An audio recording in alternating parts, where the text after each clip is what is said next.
Pria itu menghapus tanggal pada cek dan menggantinya dengan tanggal hari ini. Lalu dia dengan hati-hati memotong nama pemilik asli, cek dan menempelkannya di cek tersebut.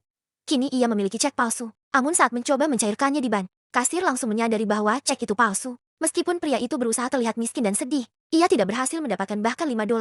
Dengan perasaan kecewa, ia berjalan di jalan dan melihat sekelompok pilot. Pilot mengenakan seragam elegan, berjalan dengan gaya, dan dikelilingi oleh pramugari cantik. Bahkan anak-anak mendekati mereka untuk meminta tanda tangan. Manajer band menyapa mereka dengan sangat hormat. Ia itu merasa iri, lalu memutuskan untuk menjadi seorang pilot. Ia berpura-pura menjadi wartawan surat kabar, dan menggunakan alasan itu untuk mengumpulkan informasi. Selanjutnya, ia membutuhkan seragam elegan. Ia mengatakan bahwa seragamnya hilang dan meminta yang baru. Karena tidak memiliki uang, ia sempat berpikir untuk membayar dengan cek palsu. Tetapi pria di toko itu mengatakan bahwa ia hanya perlu memberikan nomor karyawan, dan perusahaan akan menangani pembayarannya. Dengan seragam di tangan, pria itu menjadi pusat perhatian. Wajahnya yang menarik dan seragam itu membuatnya tampak sangat penting.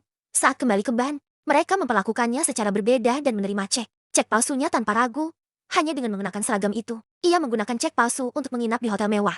Kemudian ia mengambil pesawat mainan, merendamnya dalam air, dengan hati-hati mengelupas logo maskapai, dan menempelkannya di cek-cek palsu. Setelah itu, ia menekannya dengan sebuah buku gerah. Bak mandinya penuh dengan pesawat, dan ia terus membuat lebih banyak cek palsu. Ia mulai terbang secara gratis, bahkan duduk di kokpit, seolah-olah ia adalah seorang karyawan. Ia terbang lebih dari 3,00 kilometer, tanpa membayar sepeser pun dan tanpa membuat satu kesalahan pun. Untuk membuat cek palsunya tampak lebih meyakinkan. Ia memotret mesin cetak tua milik band. Namun karena terlalu banyak cek palsu beredar, polisi mulai menyelidiki.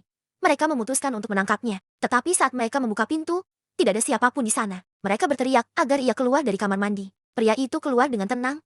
Nama saya Ellen Barry Allen. Dari Dinas Rahasia Amerika Serikat, katanya. Pria itu mencoba melompat dari jendela. Rekan saya sudah menangkapnya, tambahnya. Polisi tidak mempercayainya dan meminta identitasnya. Tanpa ragu pria itu menyerahkan dompetnya. Tepat saat petugas hendak memeriksanya, pria itu mengajaknya ke jendela dan menunjuk keluar, mengatakan bahwa rekannya sedang membawa penjahat itu pergi. Itu adalah aksi yang sempurna. Pria itu menghela nafas lega, dan bahkan memeriksa identitas petugas tersebut. Kemudian saat petugas sedang lengah, ia mengemasi mesin cetak dan berjalan menuju pintu. Tiba-tiba petugas itu memanggilnya. Pria itu berbalik dengan gugup. "Sudahlah, kamu simpan saja untukku. Aku percaya padamu," kata petugas itu.